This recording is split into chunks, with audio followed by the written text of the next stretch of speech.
360 Tamil investment channel சப்ஸ்கிரைபர்கள் அனைவருக்கும் வணக்கம். எல்லோரும் எப்படி நல்லா இருக்கீங்களா? நம்ம சேனலில் வந்து இன்றைக்கி பார்க்க போகிற வீடியோ என்ன அப்படின்னு கேட்டிங்கன்னா, இப்போ 2021 ஆகுது. சோசியல் மீடியாவில் வந்து இப்போது ஷேர் மார்க்கெட் வந்து ஹையில் இருக்கனால நிறையா பேர் வந்து இந்த விப்ரோவோட நியூஸை வந்து ஷேர் பண்ணிகிட்டு இருக்காங்க. அது என்ன அப்படின்னு கேட்டிங்கன்னா, 1981 வந்து ஒரு 10,000 ரூபா இன்வெஸ்ட் பண்ணிங்கன்னா இப்போ வந்து கிட்டத்தட்ட 800 கோடி ஆகிருக்கும். ஸோ லாங் டேர்ம்னா ரொம்ப பவர் ஆஃப் காம்பவுண்டிங்கு. ஸோ லாங் டேர்மில் இன்வெஸ்ட் பண்ணுறது வந்து அவ்வளோ பெனிஃபிட்டு அப்படின்னு சொல்லி ஷேர் பண்ணிகிட்டு இருக்காங்க. இதெல்லாம் பார்க்கும்போது நமக்குமே வந்து 20 வருஷம் 30 வருஷம் இன்வெஸ்ட் பண்ணால் நல்ல ஒரு லாபம் கிடைக்கும் அப்படின்னு தோணும். அதுவும் உண்மை தான். அதில் வந்து நான் பொய்ன்னு சொல்லவில்லை, அதில் மாற்றுக்கட்டும் இருக்க முடியாது.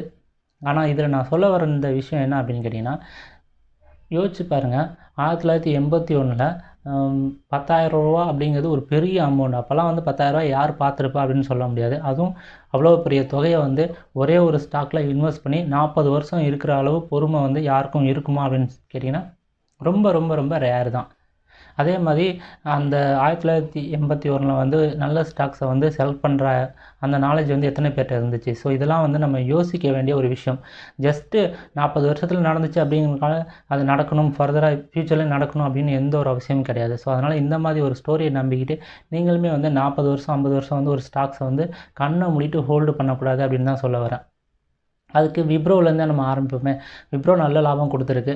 ஸோ இதை பார்த்துட்டு ஒருத்தர் வந்து 1998 இல்லை 2000 அந்த ரேஞ்சில் வந்து விப்ரோவில் வந்து ஒரு 10,000 ரூபா இன்வெஸ்ட் பண்ணியிருந்தான்னு வச்சுங்களேன். கிட்டத்தட்ட இப்போ விப்ரோவோட சார்ட்டை பாருங்கள். கிட்டத்தட்ட 2020 வரைக்கும் அந்த 2000 அந்த ரேஞ்சில் வந்து தொட்ட அந்த 52 ஹையை வந்து இப்போ தான் வந்து பிரேக் பண்ணியிருக்கு. ஸோ கிட்டத்தட்ட 19 வருஷம் அவருக்கு வந்து எந்த ஒரு லாபமுமே இல்லாமல் அந்த ஸ்டாக் வந்து மூவ்மெண்ட்டே இல்லாமல் இருந்திருக்கு. இப்போ யோசிச்சு பாருங்கள், நல்ல ரிட்டர்ன் கொடுத்த ஸ்டாக்கு, ஆனால் 19 வருஷம் எந்த ஒரு லாபமே கொடுக்கல. இதுக்கான காரணம் என்ன நினைக்கிறீங்க?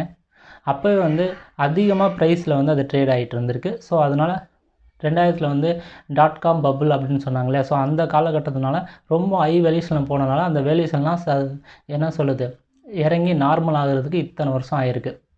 இதுதான் வந்து உண்மை. ஸோ அதனால் வந்து அந்த விப்ரோ அந்த ஸ்டோரியை பார்த்து நம்ம ஒருத்தர் இன்வெஸ்ட் பண்ணாமல், அப்போ அந்த காலகட்டத்தில் வந்து கொஞ்சம் நல்ல ப்ரைஸில் இதே செக்டரில் எந்த ஸ்டாக் இருக்குது அப்படின்னு சொல்லி அனலைஸ் பண்ணி இன்ஃபோசிஸில் இன்வெஸ்ட் பண்ணியிருந்தாருன்னா நல்ல ஒரு லாபம் பார்த்துருப்பார். இன்ஃபோசிஸ் சார்ட் வந்து இங்கே பாருங்கள், உங்களுக்கே தெரியுது இல்லையா?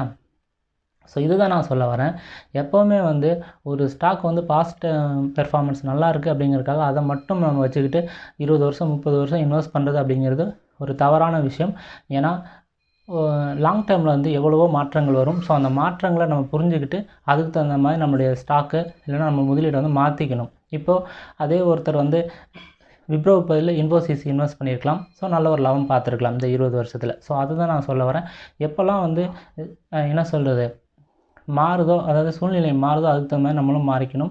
அதே மாதிரி அந்த என்ன சொல்ல, ஒரு ஸ்டாக்கில் இன்வெஸ்ட் பண்ணிட்டோன்னா கண்ணை மூடிட்டு 10 வருஷம் 15 வருஷம் ஹோல்டு பண்ணாதீங்க. அப்பப்போ ட்ராக் பண்ணிக்கிட்டே இருங்க. நீங்கள் லாங் டேர்ம் இன்வெஸ்டராகவே இருந்தாலும் அந்த ஸ்டாக்ஸில் வந்து என்ன நடக்குது அப்படின்னு சொல்லி கண்டிப்பாக புரிஞ்சுக்கணும்.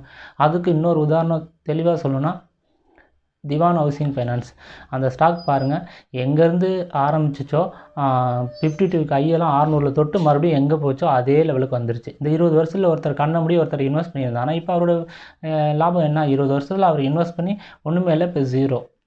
ஸோ அதுதான் நான் எப்போவுமே சொல்ல வரேன். எப்போவுமே கண்ணை மூடி லாங் டேர்மாக இருந்தாலும் ஒரு கண்ணை திறந்து வச்சுக்கிட்டே இருக்கணும்.